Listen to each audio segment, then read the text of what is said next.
এই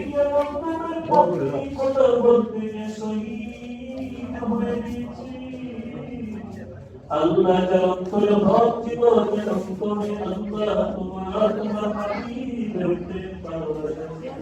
ইয়া রাব্বুল আলামিন মুহাম্মদ রাসূলুল্লাহ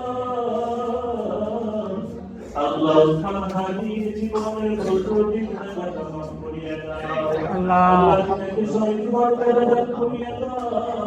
আল্লাহ জান্নাতুল ফিরদাউস নসিব করিয়া দাও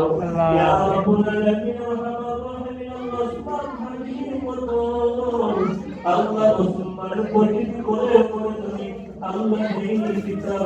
করিয়া দাও আল্লাহ ইয়া রাব্বুল আলামিন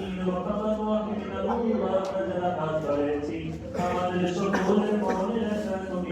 করিয়া দাও আল্লাহ আমাদের জীবনের জিন্দগির সকল গুনাহ মাফ করিয়া দাও আল্লাহ